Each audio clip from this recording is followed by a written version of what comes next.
எல்லாருக்கும் வணக்கம். நம்ம அழகே அழகு சீரியலில் நம்ம மதி, மலர், ரேவதி 3 பேர் ஒன்றா உட்காந்து பேசிக்கிட்டு இருக்கும்போது ரேவதியோட ஃபோனுக்கு ரேவதியோட மாமியார் கால் பண்ணுறாங்க. ஏய் ரேவதி, எங்கே இருக்க? நீ திட்டம் போட்டு என் பிள்ளைய கொன்னுட்டீல, என் பிள்ளை படுத்த படுக்கையாக கிடக்கான் அப்படின்னு சொல்லி அழுகுறாங்க. என்னத்த சொல்கிறீங்க? அவருக்கு என்ன ஆச்சு? அவர் இப்போ எங்கே இருக்காரு? அவர் ஏன் படுத்த படுக்கையாக கிடக்கணும் அப்படின்னு திரும்ப திரும்ப பதறி போய் கேள்வி கேட்க நம்ம மதி அந்த ஃபோனை வாங்கி யாருக்கு என்ன ஆச்சு தெளிவாக சொல்லுங்க அப்படின்னு சொல்கிறாங்க. யாருடி சண்டைக்காரியா? என் மருமகளை உங்கள் வீட்டில் கொண்டு போய் வச்சுக்கிட்டு என் பிள்ளையும் என் மருமகளையும் பிரிச்சிட்டில. எல்லாம் நீ வந்து ஆடின ஆட்டத்துக்கு என் பிள்ளை இங்கே படுத்த படுக்கையாக கிடக்கான். அவன் அடி வாங்கி ஆஸ்பத்திரியில் மரண படுக்கையில் கிடக்காண்டி. என் மருமகளை கடைசியாக வந்து பார்த்துட்டு போக சொல்லு, என்னோட பேத்தியையும் கூட்டிகிட்டு வர சொல்லு அப்படின்னு சொல்லி ஃபோனில் அவங்க மாமியார் அழுகுறாங்க.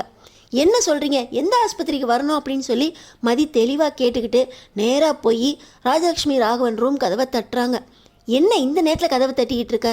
அத்தை, மாமா, தங்கராஜனனுக்கு ஏதோ ஆயிடுச்சான், ஹாஸ்பிட்டலில் அட்மிட் பண்ணியிருக்காங்களாம், ரொம்ப சீரியஸாக இருக்காங்களாம், எல்லோரும் வாங்க அப்படின்னு சொல்லி மதி கூப்பிட்றாங்க. என்ன தங்கராஜ் மாப்பிள்ளைக்கு என்ன ஆச்சு? இந்நேரத்தில் அவர் ஆஸ்பத்திரியில் இருக்காரா அப்படின்னு சொல்லி வேக வேகமாக கிளம்புறாங்க. இதில் பாக்கியராஜ், இல்லைப்பா அவரை நம்பாதீங்க, அவர் ஏதோ ட்ராமா போடுறாரு அப்படின்னு சொல்ல, இந்த விஷயத்தில் கூடவா ட்ராமா போடுவாங்க? நீ ரேவதியை கூட்டிகிட்டு கிளம்பு. நான் வேண்டான்னு சொல்ல ரேவதியை இங்கே இருக்க வச்சில. தங்கராஜ் மாப்பிள்ளை பொண்டாட்டி மேலேயும் பிள்ளைங்க மேலேயும் அவ்வளோ பாசமாக இருப்பார். ஒரு நாள் பிரிஞ்சு வந்ததுக்கே அவருக்கு என்னமோ ஆயிப்போச்சு அப்படின்னு சொல்லி ராகவன் பாக்கியராஜை சட்டம் போடுறாரு. ஆனால் பாக்கியராஜ், வேண்டாம்ப்பா, இதில் ஏதோ சதி இருக்குது, ரேவதிக்காக அவர் எந்த எல்லைக்கும் இறங்குவார் அப்படின்னு சொல்லி பாக்கியராஜ் சொல்கிறார். நீ சும்மா இருடா ரேவதி, நீ கிளம்பு, போய் பார்க்கலாம் அப்படின்னு சொல்லிக்கிட்டு இருக்கும்போதே ரேவதி, அண்ணே அவருக்கு எதுவும் ஆயிருக்குமா அப்படின்னு அழுகுறாங்க. இல்லை ரேவதி, இதெல்லாம் நம்பாத அப்படின்னு பாக்கியராஜ் சொல்லிக்கிட்டு இருக்கும்போதே வேக வேகமாக கிளம்புறாங்க. இப்போ தான் டியூட்டியை முடிச்சுட்டு சுரேஷும் வண்டியில் வந்துக்கிட்டு இருக்காரு. எல்லாருமே வேகமாக கிளம்புறத பார்த்து, எங்கே எல்லாருமே கிளம்பிக்கிட்டு இருக்கீங்க அப்படின்னு கேட்க, டேய் மாப்பிள்ளைக்கு ஏதோ ஆயிடுச்சாண்டா, ரொம்ப சீரியஸு அப்படின்னு அக்கா ஃபோன் பண்ணதா மதி எல்லாரையும் சொன்னிச்சு, இந்த ஆஸ்பத்திரிக்கு போகிறோம், கிளம்பி வாடா அப்படின்னு சொல்ல, இதோ வந்துட்டேன்ப்பா அப்படின்னு சொல்லி சுரேஷும் வேகமாக கிளம்ப எல்லாருமே அந்த ஆஸ்பத்திரிக்கும் போயிடுறாங்க. வாங்கடா வாங்க, என் பிள்ளைய இந்த நிலமையில பார்க்கணுன்னு தான் இருக்கா, போனியடி கோச்சிக்கிட்டு போனியே, என் பிள்ளைய பாரு எந்த நிலமையில கிடக்கான்னு. நீ போனதுலேருந்து என் பிள்ளைக்கு ஒழுங்காக அன்னம் தண்ணி ஆகாரம் கூட இறங்கவே இல்லை. எந்நேரமும் ரேவதி எப்போ வருவா அப்படின்னு அவன் என்கிட்ட புலம்பிக்கிட்டே இருந்தான். ரேவதியை கூட்டு வர்றதுக்கு வழியை சொல்லுங்க அப்படின்னு சொல்லி சாப்பிடாம கிடந்தாண்டி. உன் பிள்ளை அம்மாவும் தங்கச்சியும் எப்போ வருவாங்கன்னு கேட்டால் கூட நீ வேணா கூப்பிட்டு பாரு, உங்கள் அம்மா வருவா அப்படின்னு உனக்காக தாண்டி பேசினா. எல்லாம் என் தப்பு தான், நான் தான் தெரியாமல் அடிச்சிட்டேன் அப்படின்னு உன் பிள்ளைகிட்டையும் மன்னிப்பு கேட்டாண்டி. உன் வீட்டுக்கும் வந்தோம் எல்லார்கிட்டையும் மன்னிப்பு கேட்காமல இருந்திருப்பான். என் பிள்ளை தங்கண்டி, செஞ்ச தப்புக்கு மன்னிப்பு கேட்டால் கூட மன்னிக்க தெரியாத மனசை வச்சுக்கிட்டு குடும்பமாடி நீங்களாம் என் பிள்ளைய இந்த நிலைமைக்கு கொண்டு வந்துட்டீங்களே. என் பிள்ளைக்கு மட்டும் ஏதாவது ஆச்சு, அதுக்கு மொத்த காரணமும் உன் குடும்பமும் நீயும் தாண்டி, நீலாம் நல்லாவே இருக்க மாட்ட அப்படின்னு சொல்லி தங்கராஜோட அம்மா அழுகுறாங்க. அக்கா என்னதான் ஆச்சு, என்ன சொல்கிறாங்க டாக்டர் அப்படின்னு சொல்லி ராகவன் கேட்குறாரு. என் பிள்ளைய அண்ணன் தண்ணி ஆகாரமாக இருந்துச்சு, இவ கொன்னுட்டான். எந்நேரமும் ரேவதி எப்போ வருவா அவங்க வீட்டில் போய் கூப்பிடணும்னு சொல்லி வீட்டுக்கே வராமல் கிடந்தான். இன்றைக்கி காலையில் சாப்பிடாம கூட கிளம்பி போனான். எங்கே போனால் என்ன பண்ணானே தெரியல. திடீர்னு கால் வந்துச்சு, அவனை யாரோ 4 பேர் சேர்ந்து அடித்து போட்டாங்களாம். யாரா நின்னாலும் எதிர்த்து நின்று அடிக்கக்கூடியவன், 10 பேர் சுத்து போட்டாலும் எல்லாத்தையும் ஒத்த ஆளாக நின்று அடிக்கிறவன். இன்னைக்கு யாரையுமே அடிக்க முடியாமல் அடி வாங்கிட்டு கிடக்கான்னா எல்லாம் இவளை நினச்சி அண்ணன் தண்ணி ஆகாமல் இருந்து காலையிலே கிளம்பி போனதுனால தான். அவன் மட்டும் நல்லா சாப்பிட்டு பொண்டாட்டி கூடவே இருக்கான் அப்படிங்கிற சந்தோஷம் மட்டும் இருந்திருந்தா இப்படி யார்ட்டையாவது அடி வாங்கிட்டு வருவானா? 10 பேர் அடிக்கிற தங்கராஜ் இன்னைக்கு ஒத்த ஆள்கிட்ட அடி வாங்கிட்டு இப்படி கிடக்கான். போடி, உன் புருஷனை கடைசியாக போய் பாரு, டாக்டரு சொந்தக்காரங்களுக்கு சொல்லிவிட சொல்லிட்டாரு, போய் பாருடி, என் பிள்ளைய இந்த கோலத்தில் கொண்டு வந்து போட்டிய அப்படின்னு சொல்லி தங்கராஜோட அம்மா அழுகுறாங்க. இன்னொரு பக்கம் பாக்கியராஜ், நான் போய் முதல்ல பார்க்குறேன், இது நடிப்பா இல்லை உண்மையானு தெரிஞ்சிடும். அண்ணே இந்த விஷயத்தில் கூடவானே நீ இப்படி விளையாடுவ? அவர் ஏதோ அடித்து போட்டாங்கன்னு சொல்கிறாங்க, போலீஸ் ஸ்டேஷனில் கேஸ் ஃபைல் பண்ணியாச்சா? அவருக்கு ட்ரீட்மெண்ட் கொடுத்தா போலீஸ் ஸ்டேஷனில் ஃபைல் பண்ணால் தானே ட்ரீட்மெண்ட் கொடுப்பாங்க அப்படின்னு சொல்லி சுரேஷ் கேட்குறாரு. உடனே தங்கராஜோட அம்மா, வாடா வா, போலீஸ்காரன் புத்தியா ஆஸ்பத்திரிலையும் வந்து காட்டிக்கிட்டு இருக்கியா? உன் போலீஸ்காரன் வேலையெல்லாம் இங்கே வேண்டாம். அவனுக்கு என்னென்ன செய்யணும்னு எங்களுக்கு தெரியும். நீ போய் உன் வேலையை பாரு. என் புள்ள உயிருக்கு போராடிட்டு இருக்கான், நீ என்னன்னா போலீஸ் ஸ்டேஷனில் போய் கம்ப்ளைண்ட் ஃபைல் பண்ணுங்கன்னு சொல்லிக்கிட்டு இருக்க, ரெக்கார்டு எழுத சொல்கிற, நல்லா வருவடா நீ எல்லாம் அப்படின்னு சொல்லி தங்கராஜோட அம்மா சுரேஷையும் அடைக்கிறாங்க. அப்பா, ஆக வேண்டிய வேலையெல்லாம் நான் பார்க்குறேன், மாமாவுக்கு எப்படி ட்ரீட்மெண்ட் கொடுத்துக்கிட்டு இருக்காங்கன்னு நான் உள்ளே போய் பார்த்துட்டு வரேன்ப்பா அப்படின்னு சொல்லி சுரேஷ் உள்ளே போகிறாரு. உள்ளே அவருக்கு உடம்பு ஃபுல்லாக நிறைய கட்டு போட்டு அங்கங்கே ரத்த காயங்கள்லாம் இருக்குது. மூச்சு விடவே திணறிக்கிட்டு இருக்காரு தங்கராஜ். ஆக்சிஜன் மாஸ்க் இருக்குது. மாமா ஐசியூவில் இருக்காரு. இவ்வளவு கட்டு ட்ரீட்மெண்ட்லாம் நடந்துக்கிட்டு இருக்கு. பக்கத்தில் ஒரு டாக்டர் நர்ஸு கூட இல்லை. என்ன ஆஸ்பத்திரி இது அப்படின்னு சொல்லி சுரேஷ்க்கு பயங்கர கோவம் வருது. நேராக வெளியே வந்து, மாமா இந்த ஆஸ்பத்திரியில் ஏதோ ப்ராப்ளம் இருக்குது, நான் போய் பார்த்துட்டு வரேன். அக்கா நீ போய் மாமாவை பார்த்துட்டு வா அப்படின்னு சொல்லி நேராக ரேவதியை உள்ளே அனுப்புகிறாரு சுரேஷ். இப்போ நம்ம ரேவதி அழுதுகிட்டே உள்ளே போகிறாங்க. உடம்பு ஃபுல்லாக கட்டோட ரத்தத்தெல்லாம் பார்த்த உடனே ரேவதி, ஐயோ ஐயோ ஐயோ தப்பு பண்ணிட்டேனேங்க, நீங்கள் அடிச்சிருந்தாலும் நான் பேசாமல் உங்கள் கூடயே இருந்திருக்கணும். அண்ணன் மேலே இருக்க பாசத்தில் உங்களை விட்டுட்டு போயிட்டேன். தரணி எங்கங்க? தரணியை நீங்கள் தான் கூப்பிட்டு போனீங்களா? தரணிக்கு என்ன ஆச்சு அப்படின்னு சொல்லி ரேவதி அழுகுறாங்க. ஆனால் கொஞ்சம் கூட ரியாக்ஷனே இல்லாமல் தங்கராஜ் படுத்திருக்காரு. இப்போ நம்ம ரேவதி, டாக்டர் என்ன சொன்னாங்கத்தா அப்படின்னு சொல்லி தங்கராஜ் அம்மா கிட்டே கேட்குறாங்க. தரணி காலையில் பையன் கூட தான் போனான். தங்கராஜ் கூட தரணி திரும்ப வரல. இப்போ தங்கராஜ் மட்டும்தான் படுத்திருக்கான். தரணிக்கு என்ன ஆச்சுன்னு தெரிலடி. உன் பிள்ளைங்களை இப்படி கண்டுக்காமல் விட்டுட்டியேடி. புருஷனும் போயிட்டான், பிள்ளையும் காணலை. ஐயோ ஐயோ ஐயோ அப்படின்னு சொல்லி இன்னொரு பக்கம் தங்கராஜோட அம்மா அழுகுறாங்க.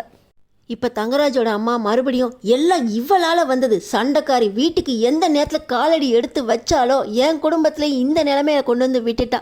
நீ எதுக்குடி உன் வேலை போச்சுங்கிறதுக்காக என் பிள்ளை சட்டையை பிடிச்சி கேள்வி கேட்டு சண்டையே போட்டு போனேன். நீ போய் அடுத்த நிமிஷமே உங்கள் அண்ணன் வீட்டுக்குள்ளே வந்து என் தங்கச்சி எதுக்கு அடித்தா அப்படின்னு சொல்லி அவன் தங்கச்சி அவன் கூப்பிட்டு போயிட்டான். இப்படி குடும்பத்தையே நாசம் பண்ணி என் பேரனையும் காணோம், என் பிள்ளையும் படுத்த படுக்க இருக்கான் அப்படின்னு சொல்லி தங்கராஜ் அம்மா அழுகும்போது இப்போ தான் ராகவனுக்கும் ராஜலட்சுமி புரியுது. என்னது, இவன் உங்கள் வீட்டில் வந்து தங்கராஜ் மாப்பிள்ளையோட சட்டையை பிடிச்சி சண்டை போட்டாளா அப்படின்னு சொல்லி ராகவனும் ராஜலட்சுமியும், ஏய் மதி, அக்கா சொல்கிறதெல்லாம் உண்மையா அப்படின்னு கேட்குறாங்க. அது வந்துங்க, என் வேலை போகிறதுக்கு காரணம் காலேஜ் கரஸ்பாண்டன்ட் கிட்ட இவர் பேசுனது தான். இவர் தான் என்னை டெர்மினேட் பண்ண சொல்லி கரஸ்பாண்டன்ட் கிட்ட பேசியிருக்காரு. அதனால தான் நல்ல பேர் வாங்கியிருந்த என் காலேஜில் என்னை விட்டு வேலையை நீக்கிட்டாங்க. அதனால தான் எதுக்கு இப்படி பண்ணீங்க அப்படின்னு அவர் வீட்டுக்கு போய் சண்டை போட்டேன். ஆனால் அந்த சண்டையில் அது காரணம் ரேவதி தான் அப்படின்னு சொல்லி ரேவதி அக்காவை தங்கராஜ் அண்ணன் அடிச்சிருக்காங்க. இந்த விஷயம் தெரியாமல் ரேவதி அக்காவை அடிச்சிட்டாங்களே அப்படின்னு பாக்கியராஜ் அண்ணன் வீட்டுக்கு கூட்டிகிட்டு வந்துட்டாங்க அப்படின்னு சொல்லி மதி சொல்கிறாங்க. நீ சும்மாவே இருக்க மாட்டியா? இந்த வீட்டில் சண்டை போட்டு ஊரெல்லாம் மானத்தை வாங்கினது பத்தாதுன்னு தங்கராஜ் வீட்டுக்கே போய் அங்கேயே அவரோட சட்டையை பிடிச்சி சண்டை போட்டிருக்க. ஒன்னால் பாரு, ரேவதி வீட்டுக்கு வந்து இப்போ தங்கராஜ் மாப்பிள்ளை உயிருக்கே போராடிக்கிட்டு இருக்காரு. தரணி வேற எங்கன்னே தெரிலன்னு சொல்கிறாங்க அக்கா. நான் இந்த விஷயத்தெல்லாம் எங்கே போய் சொல்லுவேன்? இது போலீஸ் கேஸாக வேற. மாப்பிள்ளை உயிர் பொழப்பாரான்னு தெரியல, பேரன் எங்கே போனான்னு தெரியல, எந்த நிலைமையில கொண்டு வந்து விட்டுருக்க பாரு அப்படின்னு சொல்லி ராகவனும் ராஜலட்சுமியும் மதி மேலே கோவப்படுறாங்க.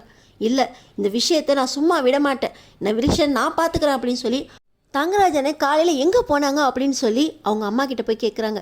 இதெல்லாம் நான் உங்ககிட்ட எதுக்கடி சொல்லணும்? என் பிள்ளைய சாவை கொண்டு வந்துட்டில, அவனுக்கு ஏதாவது ஆகட்டும், ஃபஸ்ட்டு ஒன்றை தான் போலீஸ்கிட்ட பிடிச்சி கொடுப்பேன் அப்படின்னு சொல்லி தங்கராஜோட அம்மா சொல்கிறாங்க. அதெல்லாம் இருக்கட்டும், அவர் எங்கே போனார், இப்போ தரணி எங்கே இருப்பான்னு உங்களுக்கு தெரியுமா அப்படின்னு சொல்லி மதி கேட்குறாங்க. ரேவதி, மதி எப்படியாவது தரணியை என்கிட்ட கொண்டு வந்து கொடுத்துரு, எனக்கு என் பிள்ளைங்களும் வேணும், என் புருஷனும் வேணும். ஏதோ சண்டையில் நான் அவரை விட்டு விலகி இருக்கலாம், ஆனால் அவர் மேலே பாசம் இல்லாமல் இல்லை அப்படின்னு சொல்லி ரேவதி அக்கா அழுகுறாங்க.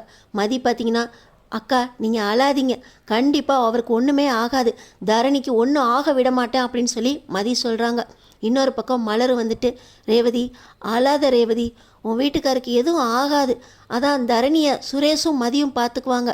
அவர் எங்கே போனார் அப்படின்னு சுரேஷ் விசாரிச்சானே போதும், கண்டிப்பாக தரணியை கூப்பிட்டு வந்துடுவான் சுரேஷ், நீ அழாத ரேவதி அப்படின்னு சொல்லி மலர் ஆறுதல் சொல்கிறாங்க.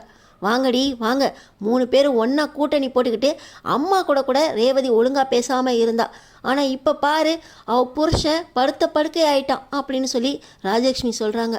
அத்தை நீங்கள் கொஞ்ச நேரம் சும்மா இருங்க அத்தை, இந்த நேரமில் நீங்கள் இப்பையும் மதியை போட்டு திட்டிகிட்டு இருக்கீங்க அப்படின்னு சொல்லி மலர் சொல்கிறாங்க.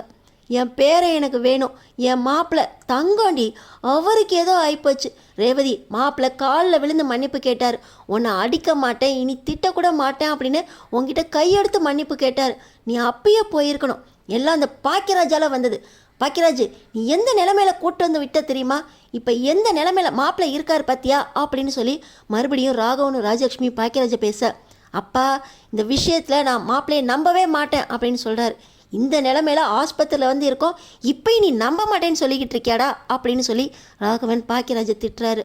இப்போ நம்ம மதி பார்த்திங்கன்னா, நான் போய் அவரை பார்த்துட்டு வரேன் அப்படின்னு சொல்லி ஐசியூக்குள்ளே போகிறாங்க. நம்ம மதி உள்ளே போகும்போது பார்த்திங்கன்னா ஹார்ட் பீட் மானிட்டரில் எல்லாமே சரியாக தான் இருக்குது. கையில் ஐவி லைன் போட்டிருக்காங்க. ஆனால் அந்த கையில் எந்த அடியுமே படலை. மற்ற கையில் காலில் பார்த்திங்கன்னா அங்கங்கே கட்டு போட்டிருக்கு. அடித்து போட்டால் இவ்வளோ பெரிய கட்டு போடுற அளவுக்கு அடிச்சிருப்பாங்க அப்படின்னு மதி யோசிக்கிறாங்க. பக்கத்துலேயே ஆக்சிஜன் சிலிண்டரும் இருக்குது. அதில் பார்த்திங்கன்னா மெடிக்கல் ஷாப் ஸ்டிக்கர் ஒட்டியிருக்கு. தங்கராஜ் நார்மலாக போட்டிருக்க மாதிரி எல்லா ட்ரெஸ்ஸுமே போட்டிருக்காரு. அவர் கழுத்தில் செயின், கையில் பிரேஸ்லெட், அவர் கையில் இருந்த காப்பு, மோதிரம் அப்படின்னு எதுவுமே அவுக்கலை. எல்லாம் அப்படியே இருக்குது. கட்டு மட்டும்தான் அவருக்கு ஏதோ புதுசாக போட்ட மாதிரியே இருக்குது. நம்ம மதிக்கு சந்தேகம் வருது. ட்ரீட்மெண்ட்டுன்னு வந்தவருக்கு எல்லாத்தையுமே அவுத்துட்டு தானே ட்ரீட்மெண்ட் கொடுப்பாங்க. இதென்ன எல்லாமே அப்படியே இருக்குது. ஆக்சிஜன் சிலிண்டரில் மெடிக்கல் ஷாப் ஸ்டிக்கர் ஒட்டியிருக்கு. ஆஸ்பத்திரிக்கு வந்து நம்ம 1 மணி நேரம் ஆகுது. ஆனால் எந்த ஒரு டாக்டரோ நர்ஸோ யாருமே கண்ணில் படலை. இந்த ஹாஸ்பிட்டலில் என்ன தான் நடக்குது? இப்படி ஐசியூவில் ஒருத்தருமே இல்லாமல் வச்சுருப்பாங்க. ஒரே ஒரு பேஷண்ட் தான் இருக்காங்க. இந்த ஆஸ்பத்திரியில் இது உண்மையான ஆஸ்பத்திரியா அப்படின்னு மதிக்கு சந்தேகம் வருது. இன்னொரு பக்கம் பார்த்தீங்கன்னா தங்கராஜ் பக்கத்தில் ஏதோ லைட் எரியிற மாதிரி இருக்குது. தங்கராஜோட ஃபோனா? இங்கே ஃபோனா? ஐசியூவில் ஃபோன் இருக்கு அப்படின்னு அந்த ஃபோனை இப்போ நம்ம மதி கையில் எடுக்கிறாங்க.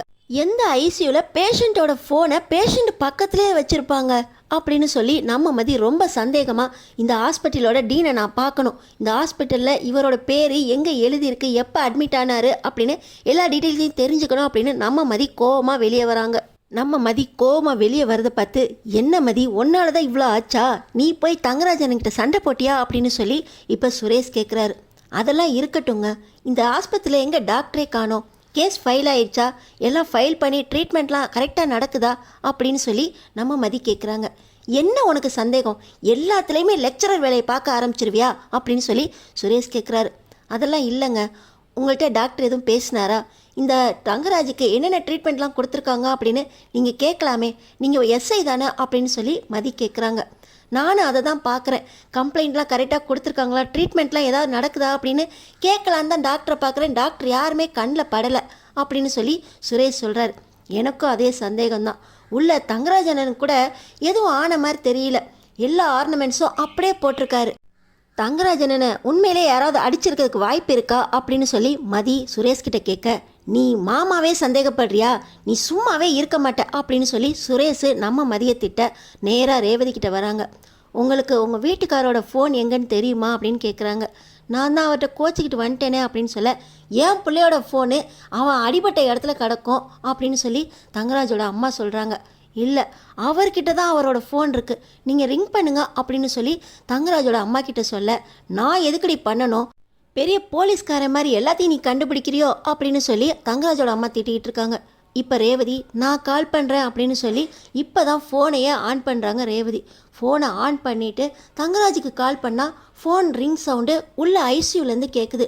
இது என்ன, ஐசியூவில் ஃபோன் சவுண்டு கேட்குது, ஐசியூவில் ஃபோனுக்கெலாம் பர்மிஷன் கொடுக்க மாட்டாங்களே அப்படின்னு சொல்லி சுரேஷ் நேராக உள்ளே போகிறாரு. பின்னாடியே மதியம் போகிறாங்க. தங்கராஜோட பக்கத்தில் தான் தங்கராஜோட ஃபோன் கிடக்கு ரிங் ஆகுது. தங்கராஜ் பார்த்திங்கன்னா அவரோட ஒரு கையால் அந்த ஃபோன் எடுத்து யாருன்னு பார்த்துக்கிட்டு இருக்கும்போது கரெக்டாக சுரேஷும் மதியும் உள்ளே போயிடுறாங்க. மாமா என்ன இதெல்லாம், உங்களுக்கு உண்மையிலே அடிபட்டுருச்சா இல்லை நடிக்கிறீங்களா அப்படின்னு சொல்லி சுரேஷ் கேட்குறாரு. உனக்கு நான் அத்தனை தடவை நேற்று நைட்டு கால் பண்ணேன், ஒரு ரிங் கூட எடுக்கல, இப்போ எதுக்குடா ஃபோன் பண்ணி என்னை செக் பண்ண பார்க்குறீங்களா, இதெல்லாம் நடக்காது, ஒழுங்கா என் பொண்டாட்டி என் கூட அனுப்பி வைங்கடா, இப்படி கடந்தா கூட ரேவதியை என் கூட அனுப்ப மாட்டீங்கள்ல அப்படின்னு சொல்லி தங்கராஜ் ஏஞ்சி உட்கார. இப்படியெல்லாம் நாடகம் போட்டால் உங்கள் பொண்டாட்டி உங்கள்கிட்ட கூப்பிடுவீங்க, உண்மையான பாசத்தை காட்டி உங்கள் பொண்டாட்டி நீ கூப்பிட மாட்டிங்களா அப்படின்னு சொல்லி நம்ம மதி பார்த்திங்கன்னா தங்கராஜோட சட்டையை பிடிச்சி கேட்குறாங்க. நீ இந்த விஷயத்தில் தலையிட்டு தான் என்னையும் என் பொண்டாட்டியும் பிரிச்சிட்ட, ஒழுங்கா என் பொண்டாட்டியை என் வீட்டுக்கு அனுப்பி வை அப்படின்னு சொல்லி தங்கராஜ் மதிக்கிட்ட கேட்க, தரணி எங்க அப்படின்னு சொல்லி நம்ம மதி கேட்குறாங்க. என் பிள்ளைய எப்படி பார்த்துக்கணும்னு எனக்கு தெரியும், நீ வெளியே போடி அப்படின்னு சொல்லி தங்கராஜ் பார்த்திங்கன்னா நம்ம மதியை திட்ட. ரேவதி தங்கராஜை இதுக்கு மேலேயும் மன்னிப்பாங்களா? அடுத்தடுத்து என்ன நடக்க போகுதுன்னு தெரிஞ்சுக்கிறதுக்கு நம்ம சேனலை சப்ஸ்கிரைப் பண்ணி தொடர்ந்து பாருங்க.